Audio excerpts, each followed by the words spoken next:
Good morning, guys. My name is Jason. I'm the founder of Distress Loan Advisors. I help people through difficult SBA loan situations, in particular the offering compromise.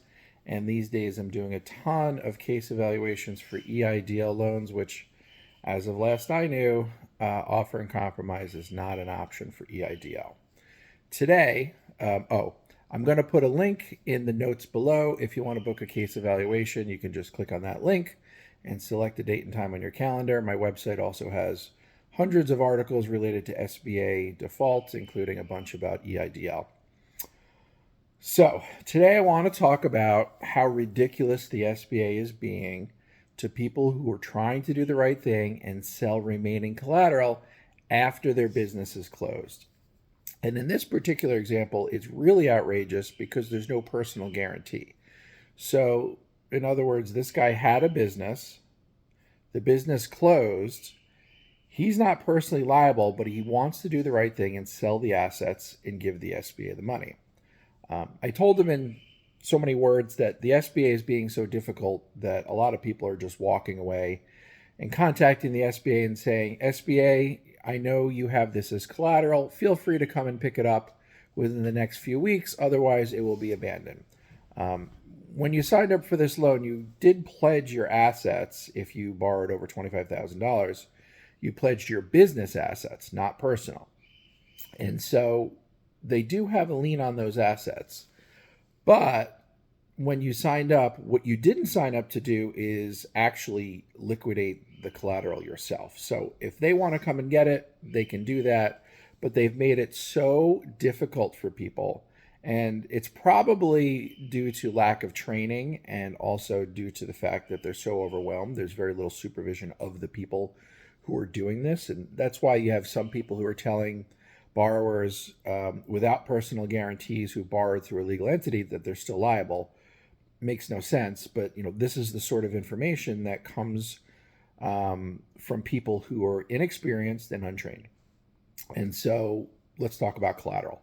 I want to, I won't show you, but I'll tell you, I'm going to read to you what the SBA sent to this borrower, basically saying you need to give us this information in order for us to allow you to sell the assets and give us the money.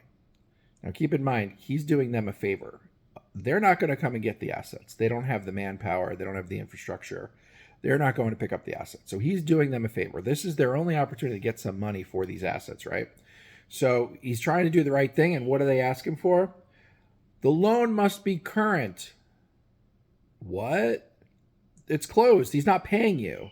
So they're requiring that the loan be current in order for him to sell his assets. That makes no sense. They also note that in order to release the collateral, the loan must be paid in full. Attached are payoff letter and wire instructions. What? Why would you possibly require someone to pay off the loan in full? It's almost like they don't understand the purpose of this liquidation. And for those who don't, I don't blame you for not knowing, but I do blame the SBA employees. This is their job. They're supposed to be the authority on this. Selling the assets, all it's doing is recovering money for the SBA that can pay down the loan balance. So it reduces the loss that they're going to incur as the result of this business closing. So to refuse a borrower's request to sell the equipment because you want it paid off and you want it current makes absolutely zero sense. Think of it this way. If you lent your buddy $100 to buy a bicycle, goes to a garage sale, buys a bicycle for $100. A couple weeks later, he says, oh man, I can't pay you back. I'm going to sell the bike for what I can and I'm going to give you the money. How insane would it be if you said, well, I'm not going to let you sell that bike until you pay me off? It's nonsensical. It makes zero sense whatsoever. So I'm frustrated. A lot of people are frustrated. Honestly, at this point, I can't really recommend to anybody that you jump through the hoops that they're making people jump through.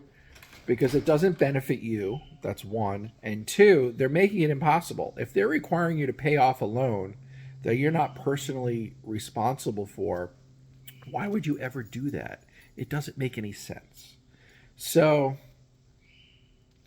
I would be interested, for those of you who have tried to navigate this yourself, what other like crazy, insane things has the SBA asked you to do as part of closing your business or liquidation or anything that you've done to try to work with them that makes no sense?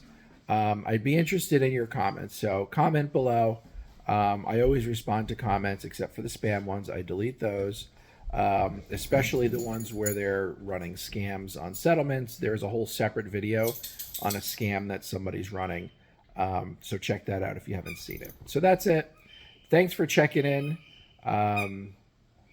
I will keep you guys updated. I did get a borrower the other day who forwarded me an email after she had already been declined for an offer in compromise. That was one of the ones that we found out they're not doing it.